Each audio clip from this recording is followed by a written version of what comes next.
Kenapa? Adik saya yang kerja di Jakarta di lantai 46 itu kemarin kami chattingan pusing sekali. Kenapa? Efek gempanya terasa keras sekali, ya. Oh, bayangkan di lantai 46 kerja di pencakar langit seperti itu dan gempa sekeras itu, mau turun lewat lift juga jelas nggak boleh. Mau turun lewat tangga, dia bercandaan dengan temannya yang sama-sama kerja di Jakarta yang di pencakar langit tapi hanya di lantai 26 gitu ya. Bercanda lewat tangga dik gitu, ditanya sama temannya namanya Paci. Kemudian adik saya bilang kalau turun 46 lantai sampai bawah ya mungkin bercandaan kakinya patah mungkin. Capek mungkin ya 46 lantai. Oke.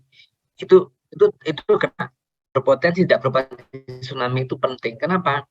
Gempanya di Cianjur tapi efeknya sampai ke Jakarta, sampai ke selatan, mungkin ke daerah di ini, bisa ke sini, bisa ke sini, bisa ke sini. So semua orang yang ada di sini ini perlu terinform ini berpotensi tsunami enggak gitu loh. Itu memang harus gitu ya. Jadi kalau ada orang yang olok-olok itu sok pintar ya, jangankan soal gempa, soal kejadian bahwa pemain Ekuador kemarin itu memang faktanya offside, itu banyak orang yang tidak paham dan asal jeplak aja di jejaring sosial itu ya. Nggak tahu aturan rule of the game dari sepak bola, tapi asal posting ada di jejaring sosial itu offside dari mana ya, situ aja nggak paham gitu ya. Oke.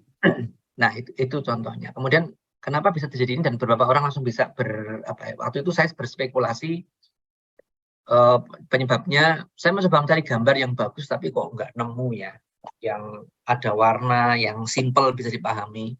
Ini juga PR dari para peneliti. Seharusnya orang kalau nyari di Google itu langsung dapat gambar yang meyakinkan. Nah, kalau tadi kita lihat sini ya, posisinya kan sekitar di sini nih, di kursor yang bergerak ini, posisinya sekitar di sini, di antara ujung dari sesar Walol atau apanya ke sana, kemudian pas ketemu sesar Cimandiri ini, sekitar di situ ya, sesar Cimandiri yang di bagian bawah itu ya, di bagian sebelah timurnya dikit sesar Pelabuhan Ratu. Disitulah kita bisa lihat ternyata Jawa Barat itu sesarnya banyak banget ya. Makanya kan sering kita mungkin lihat berita ada mega thrust mengancam Jawa Barat gitu ya. Gempa yang besar sekali yang bisa mungkin meluluhlantakkan banyak daerah di Jawa Barat gitu ya. Ya itu kan efek dari kita hidup di daerah The Ring of Fire. Kebetulan Jawa Barat ini sebenarnya memang ya kita bisa lihat nih ya, almost semua dari Jawa Barat ini ada sesar ya. Tapi apakah di Jogja enggak? Jogja juga iya, walaupun Jogja itu yang paling aktif mungkin yang di daratan sesar Opak ya, sepanjang kali Opak. Kalau kalian pergi ke candi Prambanan itu ada sungai di sebelah baratnya. Nah, itulah salah satu sesar yang paling aktif yang ada di daratan. Ya, seperti itu ya. Nah, ini yang kenapa kita membicarakan di awal ya. Ini adalah contoh dari begitu dinamisnya bumi ini. Oh ya, mungkin bagi yang belum terinformasi seberapa serius gempa ini, kita bisa lihat ya. Sebentar saya sempat ini. Saya tadi pagi karena saya follow Pak Ridwan Kamil ya, tidak ada kaitannya dengan politik, saya suka aja beliau. Ya. Data terakhir per jam 21.00 call center BPBD Cianjur, korban 162 jiwa, artinya meninggal ya, 326 luka berat atau ringan, 2.345 rumah rusak berat, 13.400 pengungsi. So ini besar banget. Dari skala yang terdampak ini besar. Ya, dan itu adalah salah satu efek dari dunia kita yang dinamis, apalagi Indonesia itu berada di sepanjang Ring of Fire. Nah, disinilah relate-nya ke geosat kan. Kemarin kita sudah bahas tentang ini nih. Ya. Kita baru aja ngomong tentang urgensi geosat, why it has to be geosat. Itu sudah kita bahas di minggu lalu dan itu betul-betul terjadi. Setelah ini mungkin kita menunggu sekitar berapa lama, mungkin tim geodynamics baik ITB maupun UGM mungkin akan mengeluarkan hasil riset, mungkin lagi pada ngolah data ini ya. Saya sendiri sih nggak ada di tim itu gitu ya. Mungkin sedang ada pengolahan data, nanti ada penyebab dan arah gerakan dan sebagainya. Itu nanti mungkin akan ada beberapa publikasi langsung oleh tim ITB ataupun UGM yang pertemuan minggu lalu yang bahas tentang betapa dinamisnya bumi ini itu macam kita langsung dapatkan apa ya contoh realnya di kejadian harian. Nah, kita bicara tentang balik lagi ke ini ke ITRF 2008 velocity field ya. Kita bisa lihat dari jaring sebagian besar ini paling banyak itu kan yang warna merah 492 GNSS sites ya dari sekitar 580 sites. Kalian bisa mempresentasekan berapa persentase situs atau daerah atau lokasi dari stasiun IGS ya terhadap keseluruhan stasiun yang menjadi bagian dari ITRF 2008. Ya, kita tahu sudah dibahas di minggu lalu SRGI 2013 itu ada di ITRF 2008 kerangka acuannya dengan epoch di 1 Januari 2012. 492 stasiun itu ya GPS, GNSS itu mendominasi. Kita bisa lihat warna merah ini hampir ada di seluruh kulit atau kerak bumi ya. Di berbagai belahan bumi ini ada nih warna merah. Indonesia saja ada nih, kita masih bisa lihat apa samar-samar apa namanya pulaunya Indonesia di sini. Ya, kita bisa lihat samar-samar ini. Indonesia ada ya. Sebenarnya kalau yang di jaring 2014 sudah ada beberapa nih, di Bali ada. Kita setidaknya ada 4 kalau nggak salah. Merah nih harusnya kalau yang dari ITRF 2014 atau ITRF terkini. Gitu ya. Nah, jadi kalau kita bicara kontribusi GPS atau GNSS terhadap kerangka acuan ya untuk melihat betapa dinamisnya bumi ini itu sangat-sangat dominan gitu ya. GPS. Kalau kemarin kita sudah bahas tentang SLR, Satellite Lens Ranging, ya LLR, Lunar Lens Ranging, lalu VLBI, itu kita membicarakan yang hijau, ya, dan yang bintang kuning. Lalu kemudian kita sudah bahas DORIS juga. DORIS itu ternyata juga tidak banyak ya, kita bisa lihat ini yang dilingkari biru. Ini kalau dia di satu lokasi ada merah, ada biru, berarti dia kolokasi ya. Kolokasi artinya di lokasi itu ada sensor itu bareng atau berjejeran. Ya, dia jejeran. Contohnya di sini ini berarti ini artinya di sini ada 3 sensor nih. Ada GPS, GNSS ya di ujung bawah dari Australia ini. Kemudian ada VLBI, ada SLR. Sementara di Western Australia mungkin ya. Ini sekitar di sini ada GPS, kemudian DORIS dan SLR. Ya. Nah, ini contohnya. Jadi kalau yang satu lokasi ada buletan dan ya seperti ini, berarti dia kolokasi. Co-location. Co-location artinya di satu tempat yang ada 2 atau 3 sensor yang bekerja bersama. Nah, kalau sensor-sensor yang kolokasi seperti ini, berarti dia apa ya istilahnya itu bisa saling mengkonfirmasi ya. GPS bilang berapa pergerakannya tahun ini, VLBI bilang berapa, ya, kemudian SLR bilang berapa, misalnya seperti itu, sehingga lebih bisa terverifikasi kebenarannya dibandingkan jika di daerah itu hanya ada satu merah, misalnya di Indonesia ini, Indonesia ternyata ada 2 ya, ini, jadi GPS dan DORIS. Ini yang di BIG ya, Badan Informasi Geospasial. Di dekatnya, di selatannya ada apa namanya ini Coco Island kayaknya ini, Cocos Island punyanya Australia, seperti itu ya. Nah ini ITRF 2008 saya wanti-wanti, silahkan kalian cari yang ITRF 2014, mungkin jumlah total site-nya lebih banyak dan total masing-masingnya untuk SLR, GNSS maupun DORIS maupun VLBI mungkin lebih banyak ya. Oke, lalu kemudian kita akan bicara tentang GPS karena kita kemarin sudah bicarakan tentang sensor-sensor lainnya ya. Oke, kira-kira seperti ini ya. Nah, kalau kita bicara tentang GPS ya, penentuan posisi dengan GPS itu dia bisa apa ya? Dua cara. Kalau kemarin kan kita ingat SLR itu pakai cepat rambat waktu sinyal. LLR juga sama, VLBI juga sama, gitu ya. Sementara DORIS itu apa namanya itu pakai efek Doppler, gitu ya. DORIS itu pakai efek Doppler. Jadi tadi maaf tadi kalau kalian mungkin belum ngeh, DORIS itu efek Doppler ya. Dia pakai efek Doppler yang ini. Satelit DORIS ya. Saya lupa singkatan kok itu. DO-nya Doppler. Ya. Kemudian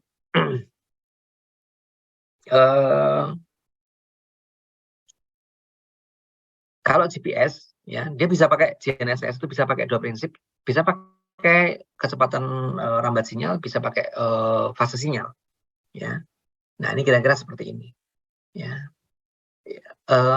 Apa bedanya mengukur dengan cepat rambat sinyal dan fase sinyal? Paling mudah begini, sama seperti kemarin ya. Kalau apa namanya cepat rambat sinyal yaitu C kali delta T. Bedanya kalau SLR kemarin kan C kali delta T per 2. Ya jelas dong. Kenapa? Yang digunakan untuk mengukur jarak dari satelit SLR, maaf, dari teleskop yang ada di bumi, ya, ke satelit SLR itu sinyalnya ditembakkan oleh si teleskopnya yang ada di bumi. Sehingga teleskop dia punya terhubung kepada sebuah pembangkit gelombang elektromagnet, ya, kemudian dia nembak ke arah reflektor yang ada di satelit, lalu balik lagi ke receiver, lalu kemudian dihitung. Ya jelas itu harus cek delta T per 2. Sementara GPS enggak. GPS kan satelitnya dia yang transmitting sinyalnya. Sehingga receiver kita, termasuk handphone kita yang ada di bumi itu menerima sinyal-sinyal itu saja. Sehingga dia C kali delta T saja sebenarnya. Itu kalau pakai cepat rambat sinyal. Ya, kira-kira seperti itu konsepnya. Ya. Sementara kalau pakai fase sinyal gimana? Soal pakai fase sinyal mudahnya begini. Ya, setiap gelombang elektromagnetik dia punya panjang gelombang, punya frekuensi. Ya, mudahnya kalau mau kita ngukur pakai fase sinyal, as long as kita tahu total jumlah cycle ya, gelombangnya kan dia sinusoidal seperti itu. Total jumlah cycle-nya berapa? Misalnya ada sekian ribu, sekian puluh ribu, ya. Sudah tahu bisa dihitung begitu, kemudian tinggal dikalikan panjang gelombangnya dong. Misalnya 10.000 panjang gelombangnya 20 cm, ya udah ketahuan lah jaraknya berapa. Itu 20 cm itu contohnya panjang gelombang GPS ya. Saya jadi curious contohnya. Misalnya ini coba ya. Jadi kira-kira mungkin kita ngitungnya begini kira-kira kalau mau kira-kira ngitung ya. Itu adalah pakai Google sama dengan misalnya kita pakai 20.000 ya. 20.000 ya. Ini kan 20.000 kilometer ya, tambahkan 20.000 ini, 2 bener ya. Atau kita pakai 24.000 deh biar real. 24.000 ini km ya. Kalau mau jadi berarti meter itu ya. Kalau mau tadi senti berarti tambah ya kan, dibagi panjang gelombangnya 20. Maka harus ada sekitar berapa ini? 120 juta cycle, sekitar seperti itu. Jika jaraknya itu 24 km, ya. Jika sebuah satelit itu berjarak 24.000 km, ya, dari pengamat, maka jumlah cycle-nya itu sekitar 120 juta cycle. Kira-kira seperti itu. Nah, kalau mau pakai apa namanya fase sinyal, mudahnya seperti itu sudah. Kita ngitung dapat cycle-nya berapa, kalikan panjang gelombang, tahu. Nah, GPS sistemnya seperti itu, bisa dua, bisa pakai cepat lambat sinyal, bisa pakai fase. Ya, nah yang pertama dulu ya, yang pertama soal cepat lambat sinyal. Kesannya mudah ya, wah mudah ya. As long as kita tahu delta T-nya, kalikan C kali delta T, tahu tuh jaraknya antara receiver dengan satelit. Ya, masalahnya adalah bagaimana menentukan atau mengukur atau menandai beda waktunya. Itu permasalahannya kan secara instrumen elektronik ya. Nah, GPS itu prinsipnya seperti yang tersaji di gambar ini. Jadi cara untuk mengetahui beda waktu antara sinyal itu dipancarkan oleh satelit dan diterima oleh receiver itu ternyata pakai sebuah prinsip, ya. Ketika receivernya itu menerima sinyal, ya, secepat mungkin dia akan memproduksi sinyal yang sama seperti yang dia terima. Jadi contohnya di sini sinyal yang diterima itu yang hijau, ya. Dia kan biner. Kalau biner itu kan 0110011001 seperti itu ya. Kalau di sini diilustrasikan -1 + 1 + 1 -1 -1 + 1 seperti ini. Ini biner nih. Sebenarnya 01 01 01 seperti itu. Ya. Nah, ini kenapa dituliskan -1 + 1 ini karena korelasi. Ini hitungan korelasi. Jadi sehingga kalau dia sama berarti kan bisa -1 atau +1 gitu ya. Oke, ini contohnya yang hijaunya adalah yang dipancarkan oleh satelit. Ya, misalnya contohnya ini 001100110011000000 terus seperti itu. Kemudian ketika receiver menerima sinyal ini, dia akan membangkitkan sinyal yang sama persis seperti yang diterima. Seperti ini. Ya, 0011000011. Waktu yang diperlukan oleh receiver untuk berhasil, ya, membangkitkan kode yang sama persis dengan yang diterima dari satelit itu adalah delta T-nya. Nah, secara elektronika instrumentasi seperti itu. Jadi delta T-nya dinyatakan dengan seperti itu. Nah, contohnya di sini ada 10 ya. Ada 10 nih. Ini contohnya ini berkorelasinya seperti apa. Kalau mau ngecek apakah dia sudah tepat atau belum, dipakai ini hitungan ini ya.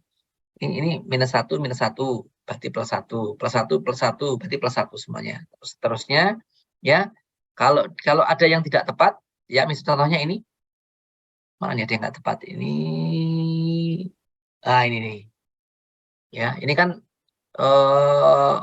ini nih di ujung ini ya. Dia harusnya ketika setelah ini dia +1, ya di sini -1 sehingga dia -1.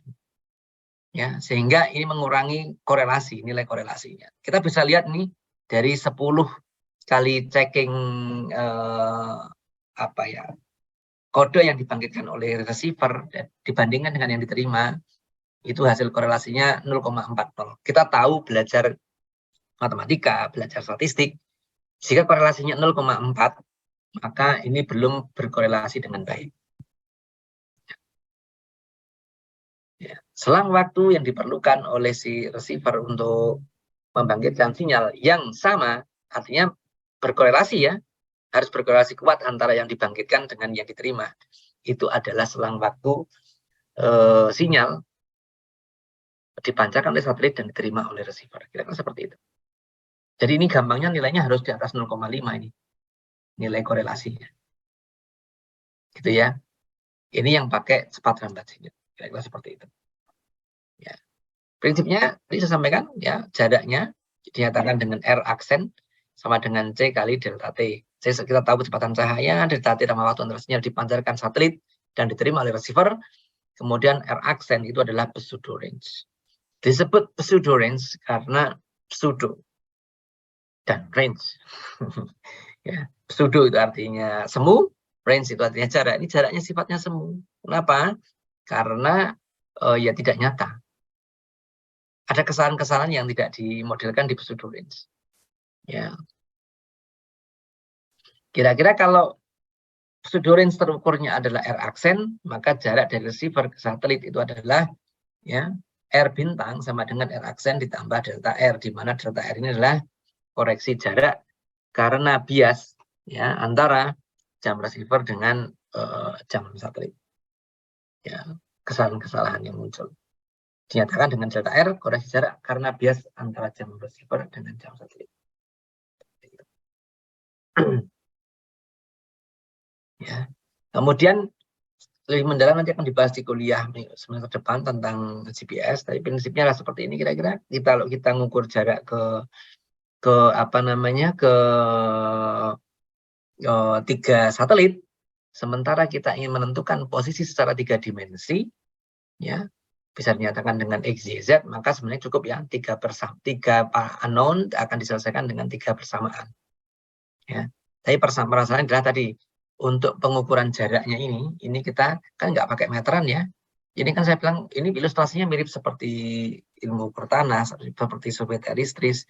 Kita narik meteran, ngukur jarak dari BM ke objeknya, sehingga kita bisa tahu posisi kita di mana. Saat kita mengukur dengan 2 meteran ke arah pojok gedung geodesi atau ke pojok taman, pojok jalan, itu kan kita bisa menentukan posisinya sebenarnya, keluar koordinatnya hanya dengan menarik pita ukur saja ke arah BM, minimal kedua BM yang terdekat.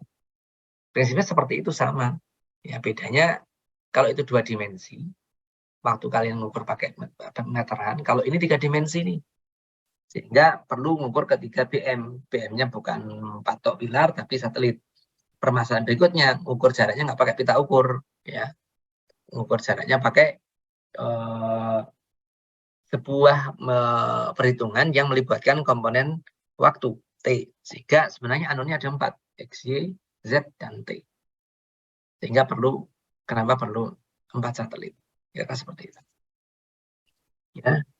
Oke, kemudian jarak R bintang tadi sebenarnya masih mengandung kesalahan. Kesalahannya banyak. Salah satunya misalnya proses pembiasan di atmosfer, terutama di ionosfer dan troposfer. Ada banyak aplikasi atmosfer, tapi yang valid untuk dibicarakan terkait dengan GNSS itu ionosfer dan troposfer saja. Ya, kemudian ada kesalahan orbit. Ini sudah kita bahas berkali-kali, misalnya informasi koordinat satelitnya itu selalu sama, bahkan ketika satelitnya itu kena pengaruh oleh dorongan, oleh berbagai gaya yang ada di semesta. Sehingga posisi aslinya satelit di orbit itu tidak sama dengan yang diinformasikan di broadcast ephemeris. Ya, kemudian bisa juga multipath ketika sinyalnya itu tidak diterima langsung oleh si receiver, tapi memantul-mantul di objek reflektif di sekeliling lokasi pengamatan, serta noise. Ya. Noise itu mudahnya kebisingan, ya, tingkat kebisingan sinyal.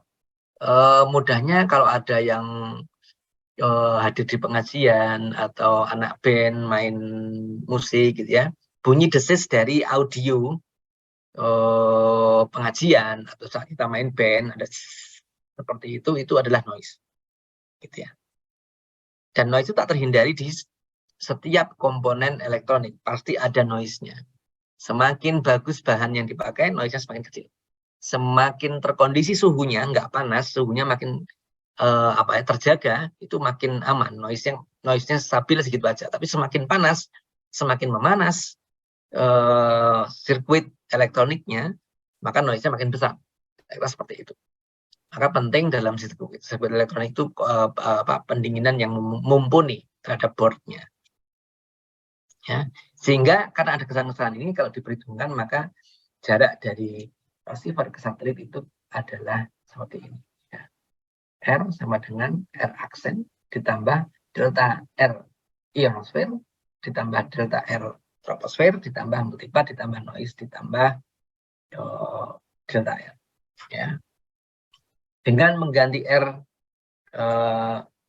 dalam persamaan yang dulu itu fungsi posisi, ya maka persamaan ini ya 517 yang sebelumnya, yang persamaan posisi yang XP minus CP itu bisa ditulis menjadi ini X pengamat dikurangi X satelit ya dikuadratkan ya, ditambah Y pengamat dikurangi Y satelit dikuadratkan ditambah Z pengamat dikurangi Z satelit dikuadratkan ya kemudian diakarkan secara keseluruhan ya ruas yang di sebelah kiri itu sama dengan ya ini ya karena R-nya ini dinyatakan sebagai komponen posisional ya. Ya, dalam persamaan ini ada 4 parameter ya. Koordinat stage pengamat ya XP, YP, ZP dan 1 parameter koreksi jarak karena adanya bias jam satelit dengan jam receiver. Dengan menggunakan minimal 4 data precision range dan data fMRI 4 satelit yang diamati, maka dapat dihitung parameter-parameter tersebut. Ya, seperti itu.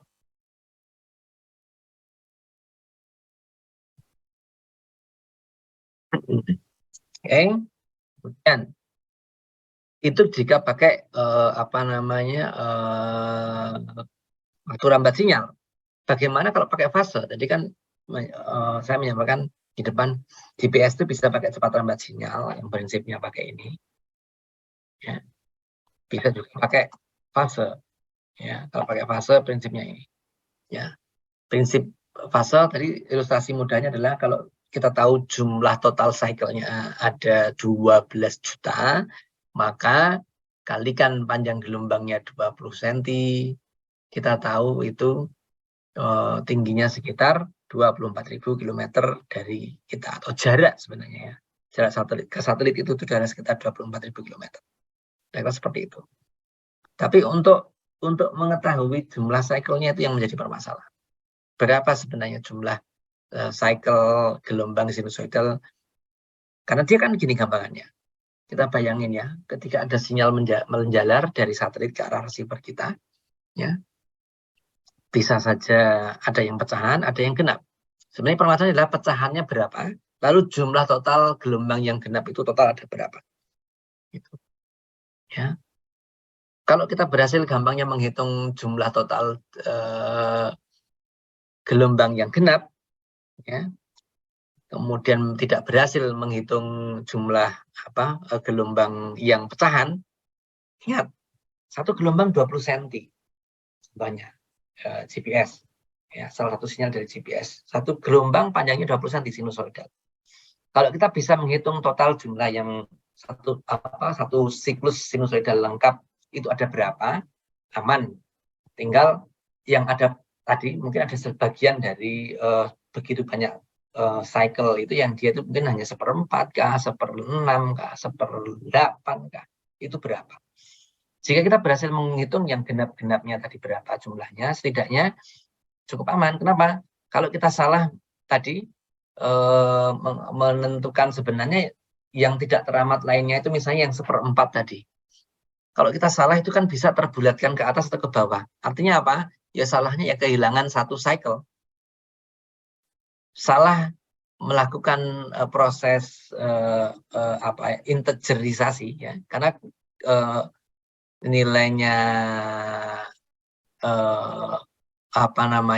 dia harusnya misalnya 1/4 kah, 1/6, 1/8 itu mungkin gampangnya ruginya satu gelombang lah kalau kita salah ya. Karena itu bulat ke atas atau ke bawah misalnya gitu ya. Kesalahannya itu loh. Terbulatkan ke atas, terbulatkan ke bawah. Ya berarti kan gampangnya hilang satu gelombang lah 20 cm. Salah 20 cm masih oke ya. Masalahnya menjadi lebih rumit ketika yang gelombang genapnya kita juga salah menghitung. Nah, itu bisa lebih dari 20 cm kesalahan. Ya kan seperti itu. Wong gelombang genapnya salah. Gitu ya. Oke. Nah, carrier phase ini itu adalah sebuah metode dengan pembedaan fase antara vektor posisi satelit ke titik pengamat yang merupakan fungsi dari perbedaan fase sinyal sejak dipancarkan oleh satelit hingga diterima oleh receiver. Ya, metode ini dikenal juga dengan metode interferometri. Receiver GPS yang melakukan pengamatan dengan menggunakan metode carrier bit phase memiliki mekanisme yang dapat menghilangkan modulasi kode dan pesan dari sinyal yang diterima. Kalau fase dari gelombang bawah L1 dan L2 yang diterima oleh receiver dikurangi, ya, dengan fase dari sinyal yang dibentuk oleh osilator tersebut, maka akan diperoleh fase bit dari gelombang pembawa. Kira-kira seperti itu. Jadi kan ilustrasinya gampang, ngitung jumlah fasenya ada berapa. Tapi kan nggak, proses ngitungnya nggak, oke saya hitung 1, 2, 3, 4, nggak. Secara metode seperti ini. Ya.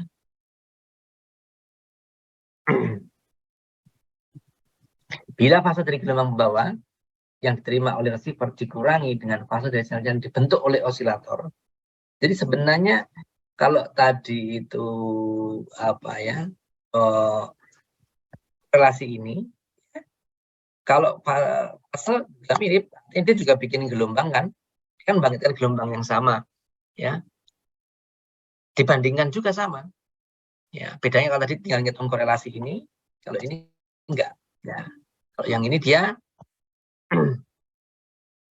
fase dari gelombang bawah yang diterima oleh receiver itu diselisihkan dengan fase dari sinyal-sinyal yang dibentuk oleh osilator receiver tersebut. Ya, maka didapat ini CBP, carrier bit phase namanya. Ya, persamaannya seperti ini. Ya. Nanti dibahas lebih dalam di survei GNSS. Ya. Ya. Nah, di sini kita bisa tahu, ya, ini pi, ya, pi k i itu adalah pengurangan antara pi dan pi dan pk. Ya, pi itu sinyal pembawa yang dibangkitkan oleh receiver saat waktu penerimaan. pk, ya, itu adalah sinyal pembawa yang dibangkitkan oleh satelit saat memancarkan sinyal. Lalu f0 adalah frekuensi sinyalnya, ya, kemudian tau i atas, ya, i pangkat i, ya, itu adalah waktu perambatan sinyalnya, ya. Kemudian D itu adalah waktu tunda, ada waktu tunda. N adalah ambiguitas fase pembawa. Nanti ketemu berapa total gelombang pembawa yang genap, ya. Kemudian ini ada epsilon i k, itu adalah kesalahan pengukuran carrier phase, seperti itu, ya. Oke. Ilustrasinya seperti ini, ya.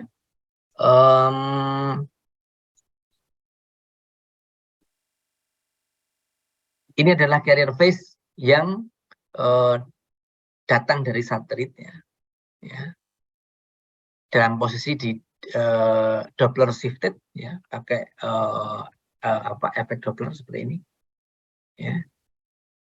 Kemudian receiver membangkitkan gelombang yang sama dalam carrier bit phase measurement, itu dia yang dilihat adalah ini, ya. Jadi contohnya ini dengan ini dengan ini dengan ini dengan ini, ya. Ini berarti dia cocok ini, kalau diselisihkan konstan dia, ya. Kemudian bit signalnya jadi ini. Ini jika dikurangkan ini maka jadi ini. Jadi sebuah gelombang sinusoidal baru yang merupakan bit signal dari pengurangan antara carriernya, ya, satelit yang memancarkan sinyalnya dengan yang dibangkitkan oleh si receiver. Prinsipnya tetap sama sih, membangkitkan ulang gelombangnya. Cuman bedanya kalau di sini kita lihat korelasinya, ya. Apakah benar 0, 1, 1, 0 itu konsisten nggak? Kalau dia sama, ya, korelasinya di atas setengah, maka itu sudah sesuai dengan sinyal yang dipancarkan itu sama dengan sinyal yang diterima. Kalau carrier phase, ya, sebenarnya memang nggak sama, tapi kemudian bit signalnya ini harus konsisten seperti ini. Ini dikurangkan ini jadi ini. Ini kan beda gelombangnya ya. Kita bisa lihat di sini ada berapa nih? 1, hitung aja ya totalnya gampang. 1, 2, 3, 4, 5, 6, 7, 8, 9, 10, 11, 12. Sementara ini 1, 2, 3, 4, 5, 6, 7, 8. Dan hasil dari carrier bit pace-nya, bit signalnya itu cuma 4 saja. Ya. Contohnya ini observe phase itu di 120 derajat, ya. Ini 45 derajat di sini, ya. Total phase-nya itu 360 derajat dikalikan N ditambah 120 derajat. Yang ini 360 derajat dikalikan N plus 3 ditambah 45 derajat. Kira-kira seperti itu. Ya. Oke. Terus kemudian kalau kita kemarin sempat bicara tentang apa? Itu broadcast ephemeris, representasi ephemeris, coba ya. Kemarin kita menyampaikan bahwa koordinat satelit disampaikan oleh satelit kepada pengguna yang ada di permukaan bumi itu disebut sebagai broadcast ephemeris. Koordinat satelit as broadcasted by the satellite, makanya disebut sebagai broadcast ephemeris. Ya, kita sudah bahas di pertemuan minggu-minggu lalu bahwa itu tidak bisa dipakai untuk penentuan posisi teliti. Kalau kita balik lagi ke kuliah tadi di awal, mau meneliti apakah betul gempa di Cianjur kemarin itu karena efek sesar Cimandiri, itu udah nggak bisa pakai koordinat dari satelit yang dari broadcast ephemeris itu. Harus pakai presisi ephemeris. Ya gampangnya karena dia kalau dikelaskan harus setidaknya setara titik orde 0 nasional yang pengamatannya minimal sekian hari gitu. Ya, yang dikejar juga gerakannya mungkin mili sampai senti gitu ya. Ya nggak mungkin pakai broadcast ephemeris kalau sentinya senti kecil. Apalagi ngejar mili ya, udah nggak mungkin. Dari resolusi ketelitian koordinat dari satelitnya saja itu sudah tidak akan terpenuhi kalau kita mau milimeter akurasinya.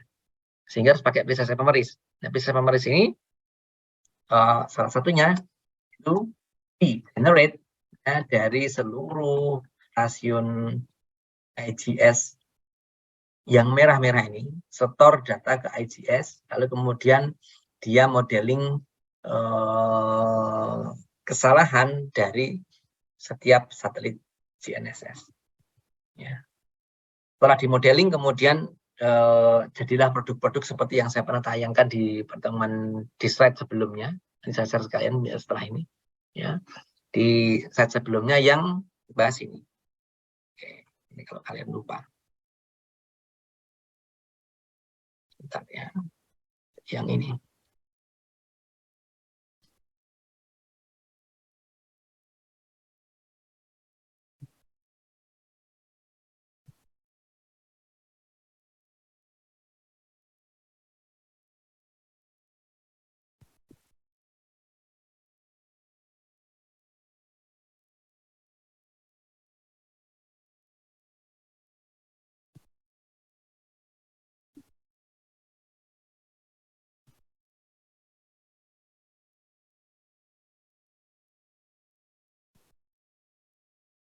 Yang ini. Ya. Pas kita bahas orbit perturbation itu. Ya. Nah, kita nggak bisa pakai yang ini. Ya. Broadcast ephemeris nggak bisa. Kita minimal pakai 2, ultra rapid predicted half dan ultra rapid observed half. Kalau kita bicara milimeter seperti untuk deteksi gerakan di sesar itu harus pakai rapid atau fine. Ya, dan itu semua dikontribusikan dari ini ya, dari GNSS. Semuanya kontribusinya dari GNSS. Ya, karena memang broadcast ephemeris juga untuk GPS ya, sehingga kontribusinya dari seluruh stasiun IGS yang ada di seluruh permukaan. Si IGS ini dia setor data seperti ini, ya. Makasih. Ya. Dia setor data ke IGS, lalu kemudian itu digunakan untuk mengenerate posisi teliti dari satelitnya. Ya. Lalu kemudian kalau sudah posisi teliti yang habis dihitung di hari itu, kemudian dia juga di-uplink sebenarnya untuk memperbarui koordinat dari satelitnya, gitu ya. Tapi ya ketika nanti koordinat itu kemudian diterima oleh satelit lalu disiarkan lagi broadcasted to the user, ya tetap saja sama aja. Ketika kualitasnya sudah broadcast ya, walaupun koordinat satelit itu dimasukkan di uplink ke satelit, ya dalam perjalanannya itu kan sebenarnya koordinat behavior dari satelit di orbit sekitar 7-14 hari yang lalu. Apakah 7 atau 14 hari berikutnya akan sama? Enggak juga. Karena begitu kompleksnya sistem di semesta ini, sehingga yang terjadi di minggu lalu dan minggu sekarang mungkin berbeda. Seberapapun teliti precise ephemeris yang atau new precise ephemeris yang di-uplink dari ICS dari control stationnya GPS ya ke si satelit, itu nanti tetap saja ketika broadcast by the satellite itu akan kembali ke settingan awal ya, menjadi sekitar 1 cm saja akurasinya. Kenapa? Ya ketika dia disiarkan sampai ke pengamat di bumi, sebenarnya satelitnya sedang terdesak ke sana, berikutnya terdesak ke arah berikut sebaliknya dan seterusnya, seperti itu. Ya, kira-kira seperti itu gambarannya. Ya. Oke, lalu kalau balik ke sini, yang soal Kelvin measurement tadi, ya, untuk mengubah persamaan menjadi unit jarak dikalikan dengan panjang gelombang sinyal pembawa seperti ini. Jadi persamaannya itu dikalikan dengan panjang gelombang ini seperti ini. Ya, ya. Jadi persamaan yang ini, ya, persamaan 3.34 ini kemudian dikalikan panjang gelombang dari si satelitnya. Contohnya kalau GPS itu 19 cm dan 20 cm L2 dan L1-nya. Sehingga di sini kalau L1 ya berarti ini sekian sentimeter, kalau L2 ini diganti sekian sentimeter. Persamaannya di seperti ini. Ya. Ya. Oke, kira-kira seperti itu dulu. Monggo kalau ada pertanyaan. Oh ya, kemarin ada request dari teman-teman ya. Saya dihubungi sama Mbak Hawa, intinya minta tambahan waktu sekian hari dan saya ACC saja. Monggo. Kalau nggak salah 2 atau 3 hari ya, saya lupa. Kalau kelas saya nggak tahu kelas ini atau kelas sebelah. Jadi kalau tugas itu diberikan pada waktu yang sama, maka itu berlaku sama. Kita pastikan berlaku sama ya. Saya lupa nanya ke Mbak Hawa dan kawan-kawan tutor Geosat, tugasnya itu diberikan pada hari yang sama enggak kemarin. Kalau sama berarti kan kelas A dan kelas B sudah sama. Sudah saya ACC, oke, tambah 2 atau 3 hari itu dipersilakan. Ya, seperti itu. Oke, kira-kira seperti itu untuk sementara ya. Sekali lagi jika ada yang punya permasalahan presensi QR, silakan japri saya ya. Dan langsung di pertemuan ini ya, setelah ini langsung japri, jangan sehari setelah ini, seminggu setelah ini baru japri. Pak, kemarin saya nggak bisa absen, karena jangan menumpuk-numpuk pekerjaan. Kira-kira seperti itu. Terima kasih atas kesediaannya kuliah online hari ini ya. Sehat semuanya, selamat beraktivitas kembali, jangan lupa sarapan dan jangan lupa jaga kesehatan. Assalamualaikum warahmatullahi wabarakatuh. Boleh meninggalkan ruang kuliah ini, silakan. Waalaikumsalam warahmatullahi wabarakatuh. Terima kasih. Terima kasih, Pak. Silakan sarapan. Terima kasih, Pak.